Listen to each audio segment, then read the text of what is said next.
Hi, I'm William Stewart, co-founder of Teleios. Welcome back to our verse-by-verse study on the book of Matthew. We start chapter 14 today, which really, compared to the last several chapters, is a completely different type of narrative in the story. There are several key changes.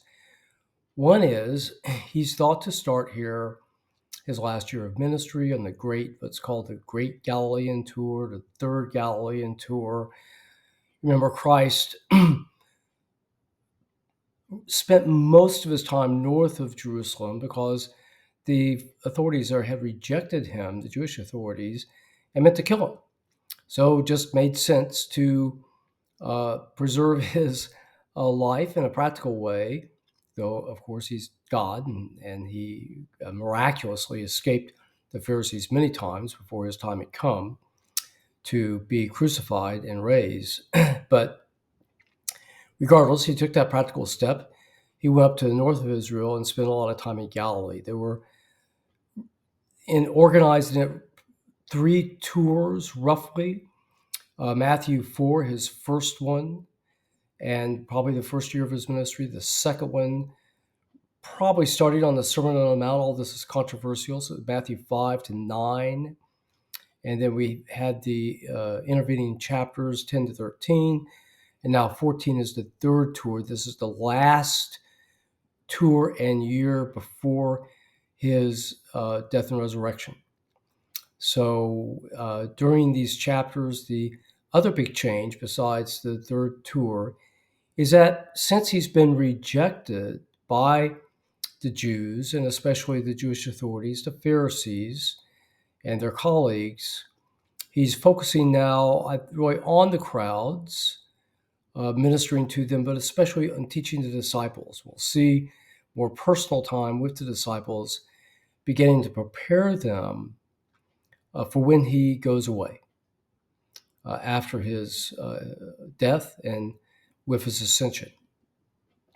So, speaking of rejection, the first episode here in chapter 14 is the death of John the Baptist. I'm not going to read the whole text. I think I'll read a couple of verses here and describe it for efficiency's sake, and then we'll discuss it briefly. Verse 1. At that time, Herod the Tetrarch, so this is Herod Antipas, one of the sons of Herod the Great, who died in about 3 BC, and Rome made him Tetrarch of Galilee. So he's up in the north area where Christ and John the Baptist were ministering. John was around the Jordan. Assuming he was in that area along the Jordan. I don't know the boundary line specifically. But anyway, Herod has him, as I'll describe. So he heard the fame of the Jesus and said unto his servants, this is John the Baptist. Is he risen from the dead? And therefore mighty works do show forth themselves. So he had killed John the Baptist. So he perhaps was fearful that John had raised from the dead, and he was now reappearing as this man called Jesus. So what had happened was John had criticized Herod, the Tetrarch, for marrying Herodias, hard to pronounce, as saying it was unlawful. And for the reason is that Herodias was already married. Details. Plus, they're very close in terms of their relationships or their family relations.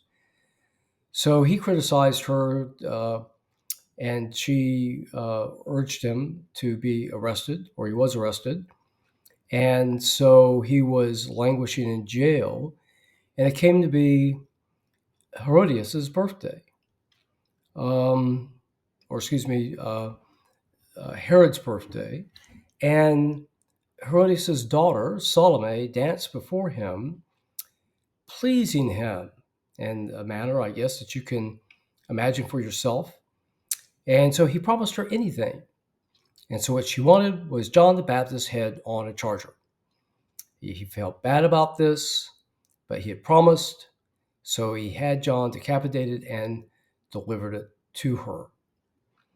And then the disciples came and took the body and buried it.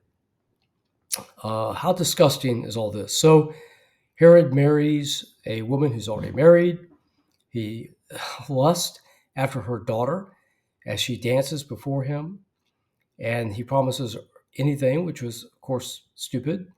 And she wants to kill John the Baptist, and he does it. Wow.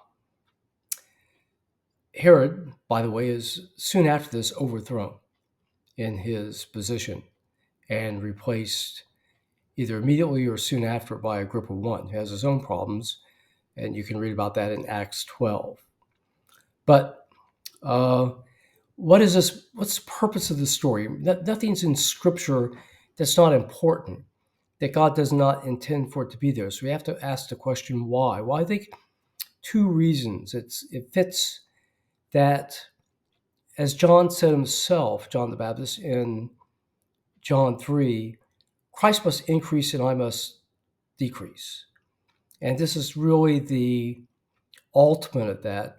John's ministry is finished, and all the attention should go to Christ, and John here is taken out of the way. And of course, is now with God.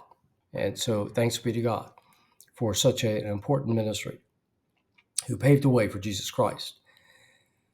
Second is that it shows further the rejection of the Pharisees of the whole message that John and Christ were giving. So again, as they called Christ Satan in Matthew 12, killing John the Baptist is really sealing the deal. And of course, Christ has rejected the Jewish Pharisees and will ultimately bring in the spiritual kingdom, the church, before coming a second time to bring in also the geographical kingdom, the 1,000-year reign.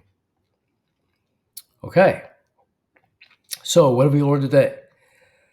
Herod kills John the Baptist on Salome's wishes because he had criticized him. And this occurred, we don't know all the reasons, to take John out of the way so all the focus could be on Christ. And theologically, Christ now, it's his ministry leading up to his death and his glorious resurrection.